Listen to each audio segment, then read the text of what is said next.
All births are beautiful, whether you have it in a hospital or decide to have a home birth. Now, home births in particular are actually at an all-time high. Personally, I had a hospital birth with my baby Phoenix, and with my second child, I decided to have a home birth and give that a whirl. It was very special and incredibly personal. Now, I'm about to share with you an interview that I conducted when I was 6 weeks postpartum with my midwife. Now, hopefully it will give you a bit of insight into the experience of a home birth and what it actually means to have a home birth and whether it's actually doable for you. Talk to your trust if this is something that they can offer, but have that conversation with your midwife because it might just be the best decision you have ever made. I'd like to say a massive thank you to the Birmingham Women's Hospital, but in particular the home birth team, who were absolutely incredible in looking after me and baby Cyrus before, during and after giving birth. Now, if you want to find out more about home birthing, I'm going to leave a lot of links on the comments section so you can find out more. But like I said, open that dialogue with your midwife because it could be a really good decision for yourself. Enjoy.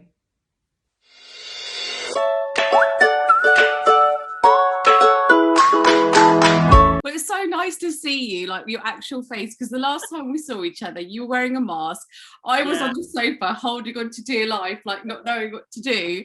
And you literally came into my home and you just, it was just amazing. So today I just want to go over that whole experience because I just think it's so worthwhile sharing it to everyone, because I've been on both sides. I had like a hospital birth, which was great as well, but the home birth was just something else. I just want to scream about it basically. So thank you so much for joining me today. I always liked the idea of a home birth because it always seemed like it was a great thing to do, but it was never something that I would seriously consider because I just thought, what if something goes wrong? And that was the thing that I had to convince my husband about as well, because he was like, hell no. As soon as I said it to him, I'm thinking about a home birth, he was like, don't be so ridiculous. And that's what it was. I think people think it's a ridiculous idea, but it's really not. So what are the most commonly asked questions?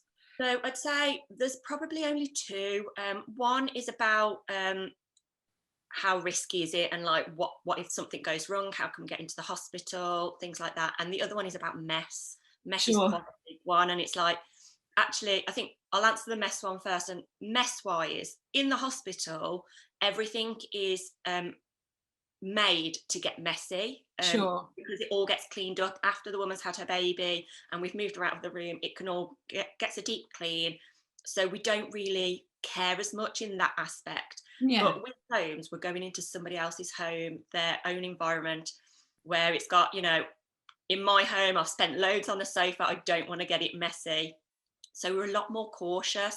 And I think because most women have a pool birth, it's all very contained, and it's not actually as messy as what you kind of think it's going. Me and Dave, we were quite surprised with how little preparation we had to do, and how quickly we were able to kind of sweep everything up and everything was cleared up like nothing had happened. Like the next morning when I got out of bed and I made my way downstairs, it was, my living room was exactly how I left it basically. But I had a home birth with a water pool, and as you said, everything's contained in that water bath, so to speak, so everything kind of gets contained there. We put old shower curtains down just to, just in case something sort of spilt over or something leaked or whatever, and it worked out really well. So that's a good tip I would say to people, is to put just old shower curtains down. I bought some from eBay, they were like £2 each or something, and then we just threw them away. And then the great thing about you guys were on that day was, there was a lot of blood, of course, just given birth, but everything was kind of cleaned up as you went along. It wasn't just left out. Even like when we had the placenta fall out and stuff, it was all kind of done very swiftly, very neatly, and it was just like it didn't happen. It was just there and gone. So that was something that was really reassuring on the day as well, which I think, like you said, a lot of people are concerned about. Gemma, one of the questions I asked in my consultation was, what if something goes wrong? Because that was obviously probably one of the main questions a lot of people ask, because you do think, you know, if you're in a hospital setting, something goes wrong, the doctors are there, the equipment's there, but if you're at home, oh my God, what would you do? And you wouldn't forgive yourself. You couldn't forgive yourself if something went wrong and you know, and the help wasn't there. So the way I was explained was the call rates are very low. So tell me a bit more about that. So with first-time mums, I think nationally, or with the birthplace study years ago, the transfer rates were quite high, around 40-odd%. But with us, I think they're down to about 20%. I've got a feeling they're probably a little bit lower with us as a team. And then when it's your second baby, we've got it down to like 1% risk of transferring in. And I think the reason for that is because we are a dedicated home birth team. So we know at what point things are starting to go off the track and kind of deviate from that norm. So, and we know what to do to try and get them back on, and we know at what point actually it's not working, so let's go in. I think with yourself, when we first arrived, your heart rate was up ever so slightly and you hadn't peed. You know, so that was like my concern. In the back of my head, I was kind of thinking, okay, her heart rate's up and she hasn't been able to pass urine for a good few hours. Okay, I need some urine and I need that heart rate to come down slightly, or I need one of them to resolve. And I think you was able to go for a wee, weren't you? And then getting in the pool, we rechecked your heart rate and it just really calmed down. So I was like, okay, that's fine. Don't need to do anything now. Whereas if that had continued, I'd have reassessed and thought, actually, I think we might need to go in or do something else to try and help alleviate that. So, you know, we're constantly, you know, sat in the background looking at everything holistically. And because we only ever work with home births, we've built up that kind of knowledge individually and together, because like once a week we do a caseload meeting. And so we'll talk about births that we've had and decisions that we've made. But ultimately what we would do is we'd call the ambulance service and we'd call 999. And if it was what we would say a true obstetric emergency, instead of them asking, is the patient breathing? Are they bleeding? Are you with the patient? And going through that spiel, we say true obstetric emergency. They take the address we're at, send an ambulance straight away, then get the details. So we've got a very close relationship with the ambulance service, so that if we say certain phrases, they will cut the gumph, send the ambulance, and that kind of just reduces the time frame for the ambulance to get to us. An ambulance has to respond to us within like 7 minutes if we need to get into hospital. And if it's a true obstetric emergency where minutes mattered, we can be on that ambulance and we in the hospital with about 20-25 minutes from calling that ambulance. Like, just to build a picture, my labour progressed quite quickly, and I was warned about this because being a second time mum and also having a home birth, it's notoriously known to basically birth a lot quicker, but I think the factor that I was at home really progressed it, because I remember I was watching Netflix and I was going through contractions, like giving it a minute, like breathing it through, then getting back to Netflix. It was literally like that. I was on my sofa, and I remember when I was getting into the optimal positions of contractions and easing it and whatever, it was really building quickly, and that's when I was like, I need you here, and I kept calling you. But you were actually delivering another baby when I was like messaging you. So I was with somebody else, and it's funny, like, because I think there was that night and there was another night where Rachel was with me as well. And both nights we had 2 births. Like, it was just absolutely crazy within like 2 weeks of each other. That's why when you came in, I remember you and Rachel came in, it was like 2 angels that literally just flew in. I was so relieved when I saw you. But I was in this position, I was on the sofa holding on, and I was like, I must have had the most, like, I don't know what expression I had on my face, but you were like, are you okay? I was like, oh my God. And then you did all your examinations, and then you were like, you're 6 centimeters, and then that was it. Then I was like, right, okay. And then my mind just zoned out. I remember Rachel saying that I was like a changed woman when I got into the water, and that was it for me. I was just like zoned, and it just kind of happened, didn't it? the pool is just amazing. To get a woman who's like struggling by the sofa into that pool, it's like all of a sudden they're not in labour anymore, and they're just like, the pool is absolutely amazing for that. It just takes everything away. It's crazy how it happens. I think the funniest thing for me was I wanted to laugh, but because I was trying to focus, was my husband tried to put some relaxing music on the Alexa. Oh, yeah. And some hip hop comes on, and I was like, no, I don't want hip hop. No, I remember being I think we was in the other room at that point, just doing some documentation. I was like, yeah, that's not meant to happen. Oh God. But yeah, no, it was a brilliant situation to be in the sense that it happened so quickly. I remember the whole the gas and air situation. So tell me, why is it that like mothers that are giving birth at home can't have the gas and air before, you know, getting into that kind of later stage? When you're in early labour, that can last a few days. Wow. So Sure. If you then have the gas and air, it's gonna run out. Do you know what I mean? Or it can kind of make you dependent on it before you really need to be. Yes. Because for me, it's all about it's the psychological side of giving birth.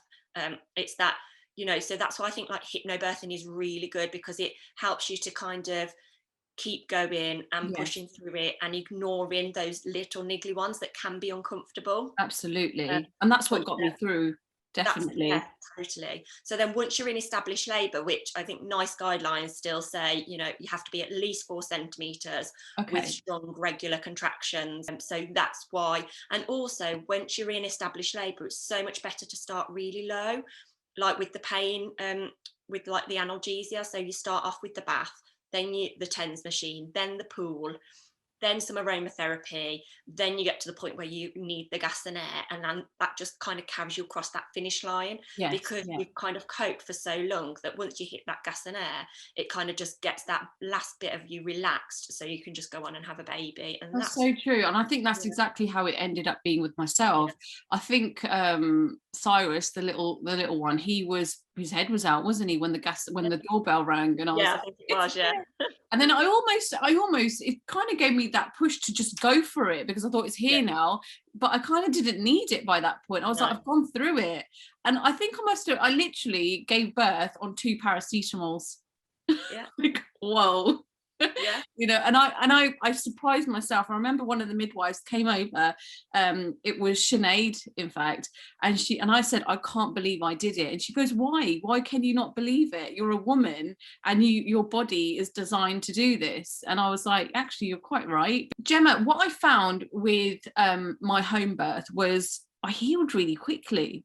Now, I don't know whether that's to do with second time birth or what, but I found, and on the day, I remember you saying to me that I could have stitches, but I didn't have to have stitches. So I opted out, and that was the best decision I made.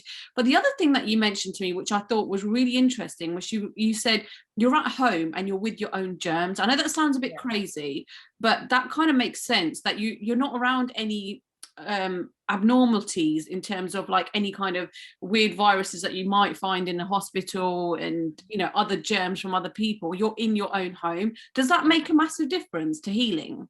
Of course, definitely. It's got to. I mean, like in the hospital, it's either clinically clean because we clean it so there's no good bacteria there, because if we clean it, we have to get rid of the bad bacteria, we're automatically going to get rid of the good bacteria.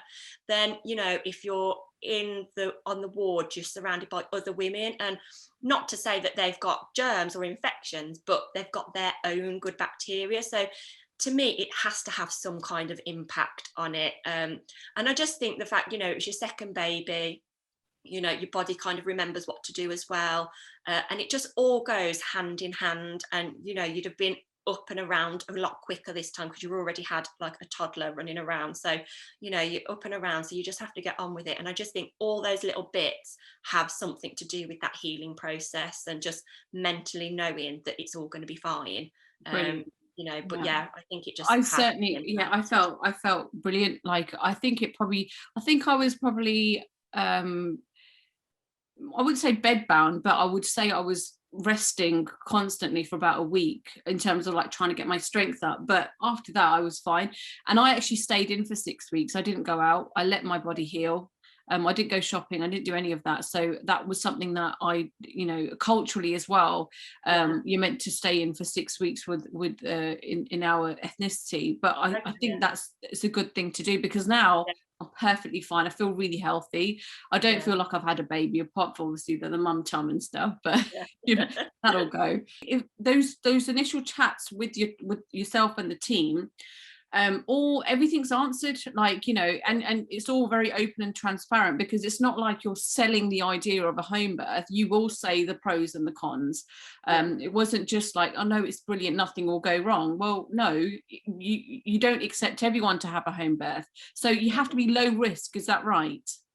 So so we do advise that you have to be low risk, and we don't promote to women that have got, say, that would be outside of guidance. But if you're under our care and something crops up, we will give you the information to make an informed choice. Sure. Instead of telling you need to be in hospital, you make that decision. Yes. And because you look at the evidence, you lay everything out and say, look, this is what potentially could happen at home if you continue. The women make the decision that's right for them. I felt incredibly empowered in this birth, because when I gave birth to my first child, I didn't really know what was going on. I didn't know what to expect. So I kind of just went with whatever anyone was telling me what to do. In this day and age, in a world full of so many medical interventions and so many people involved in the whole childbirth experience, I think, especially first time mothers, I feel they don't realize that they have a choice on certain things around their birth. I'd love to see the day where it's actually given as an option, because I wasn't offered what about a home birth, Priya, with my community midwife. It was something that I went to her about, saying, what about a home birth? Because the reason for me to have a home birth was, number one, I just wanted to be at home. I felt safe at home because of everything that's going on. I was petrified of catching COVID in the hospital. Thirdly, I was even more anxious to go through that experience without my husband, because I could have had to stay in hospital on my own. I did. There were just so many things going on in my head, and it was something that I went to my midwife about, my original midwife, and she said, "Oh, you'll have to speak to your trust about it," and that's where I went from there. Birmingham Women's Hospital is quite unique in terms of its home birth team. Compared to quite a lot of other trusts, I would imagine. I mean, I did a bit of research, and I found that, especially in and around Birmingham, West Midlands, it's Birmingham Women's Hospital, the hospital, that are actually probably the best and the most established team, I would say, in terms of home births. Do you think going forward, especially with the whole pandemic, that a lot of other trusts will invest more into the home birth teams in their midwife sort of sector? I think prior to the pandemic, there were a few other hospitals that were starting to look at having a home birth team, and then the pandemic hit, and for whatever reason they couldn't then accommodate going forward. And obviously the pandemic has kind of caused a lot of problems, and we've not been able to do the things that we were looking to do prior to it, and we've had to kind of put some things on the back burner. So I kind of think that some of the other trusts are like that. So I really hope that once things start settling, that they will kind of come forward and do that. Prior to that, there were a few areas out, like within the West Midlands, but out of Birmingham, that were setting up home birth teams that, would come to us for advice because we were established. So hopefully the different trusts will start going forward with home births, because we just get so many women that want to come under the home birth team. We're like, I'm really sorry, you're just too far out, and we can't look after you. And it's heartbreaking, because we just want to give everybody a home birth. In terms of, you've been a midwife for quite a number of years, as a home birth midwife, as well as, in the hospital, what would you say is your most memorable moment as a midwife? Oh my gosh, there's just so many. I think it has to all be home births. And the thing is, because I have so many I've built up my home birth, status now, I suppose, with the amount of births, everyone kind of does blur together until I'm driving around. I'm like, had a home birth at that house, and then the whole birth comes flooding back. So firstly, my friend, being able to look after her for both her births, that was just amazing. Being able to, and being on call that particular night that she went into labour, that was just amazing to be able to do that. Right, so Gemma, if you can name me 5 positives about having a home birth, what would they be? Higher pain threshold would be one, so less need for intervention. When it's your first baby, if you just aim for a home birth, you're 30% less likely to need intervention, so forceps, section or suction cup, and 50% less likely to need an epidural. Second, that shoots up to like 60% less likely to need any intervention, which is amazing. So probably they're kind of like 2. The fact that you're in your own home, it's just so much more comfortable. You don't have to travel to the hospital, which again is amazing.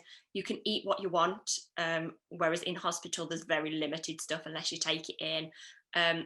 Dads or birth partners can kind of like be comfortable, because I find that in the hospital they're just stood there because like the midwife's in charge, whereas in your own home you're in charge, you know, we're in your environment. And they've got jobs to do as well, don't they? Yeah. I remember, you know, he was busy. Fill the pool, sort the music out, which they should practice beforehand. I know. But I'd say the main thing for me about why you should have a home birth is just why not? At the end of the day, you're just aiming for a home birth, and if you just stay at home for as long as possible, and if that ends up being after baby's born, brilliant. You know, why would you not? You'll wake up the next day and the only thing that tells you you've had a baby is the baby itself, because everything else is just back to normal. And you know, it's just so beautiful. You know, it's just so much calmer, and there's less, you know, knocking on the door because somebody's doing a ward round or looking for the drugs keys, and you're in your own environment, in your own zone. And yeah, it's just you and the midwife, you know what I mean? It's the same. Well, I know obviously you'll change your shifts, but it's that consistency as well, you know. You just feel more looked after. That's what that's how I sold it to my family and husband. I said I feel that I'm going to be more looked after, and that's not to say you don't get looked after in the hospital, but I just felt in my own home, and one dedicated midwife telling me what to do, and you know, and sort of guiding me through everything, and me being quite empowered in my own home. That's what really kind of set the scene for me. But Gemma, thank you so much for your time. I've really enjoyed reliving all that joy on that day. And you know, it's almost like you witnessed the most hardest and the most happiest time of a woman's life, of my life. You know, it was painful, but childbirth is painful. It's called labor for a reason, as they say. I'm not gonna lie, but you know, it's about how you channel that fear, that pain and whatnot that you have during labor. But saying that, you go through that, but then you've got the most amazing experience by holding that baby. So it's almost like, you know, yin and yang. So thank you so much for that.